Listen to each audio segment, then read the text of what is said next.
আসো না দুজনে মিলে করি। আস্তাগফিরুল্লাহ, আপা আপনি কি কুত্তা নাকি? রোডে দাঁড়ায় এইসব কি বলেন? এইসব না ঘরের মধ্যে যে বলবেন। আরে এরা কারা, কোত্থেকে এলো? হে আল্লাহ, এবারকার শীতটা একটু কমাই দিও, কারণ অনেক ছেলের বউ নাই। সমস্যা নাই, তাদের জন্য আমি আছি। সমস্যা নাই, তাদের জন্য আমি আছি।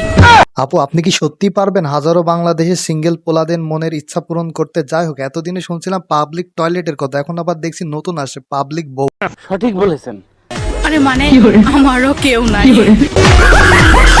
সমস্যা নেই আপু, আমরা সবাই সিঙ্গেলরা মিলে একদিন শীতের রাতে আড্ডা দিব, ঠিক আছে? শীত শীত ভাব, কিসের জানি অভাব। জামাইয়ের অভাব আপা, জামাইয়ের অভাব। শীতকাল থাকতে থাকতে একটা বিয়ে করে ফেলান। আরে তোমরা যা ভাবছো ওটা না বাল, আমার হচ্ছে সোয়েটারের অভাব, সোয়েটার। আর আমাদের হুডির অভাব, হুডির। আর আপনার যে সোয়েটারের অভাব সেটা আমাদেরকে বলবে না? তাহলে আমরা টিকটক কল্যাণ সংস্থার থেকে আপনার একটা প্রতিবন্ধী ভাতার থেকে একটা সোয়েটার গিফট কর। শীত আসলে মানুষের বিয়ে হয়, প্রেম হয়, আর আমার শুধু বাল সর্দি জ্বর হয়। তাহলে তুমি নাপা খাও, আর নাপা খেয়েও যদি তোমার কাজ না হয় তাহলে বিয়ে করো, বিয়ে করে স্বামীর কাজ যাও, যে থালা বাসন মাজা তোমার সর্দি কাশি সব ঠিক হয়ে যাবে। আমি প্রেম করি না বলে আমার ফ্যামিলি আমাকে নিয়ে গর্ব করে, কিন্তু এদিকে তো তারা জানে না। তাদের মেয়ে 12 নম্বর সেক্টরের 13 নম্বর লোক, আর প্রেম ভালোবাসা এটা তো সে ছোটবেলায় করতে, এখন তো সে বড় বড় কাজ করে বেড়ায়।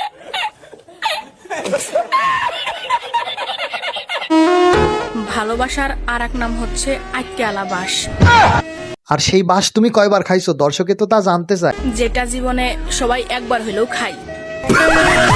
তার মানে আপা জীবনে একবার বাস খাইছে। তো আপা বাসটা কি মোটা ছিল না চিকন ছিল সেটা যদি জানাইতেন দর্শকদের।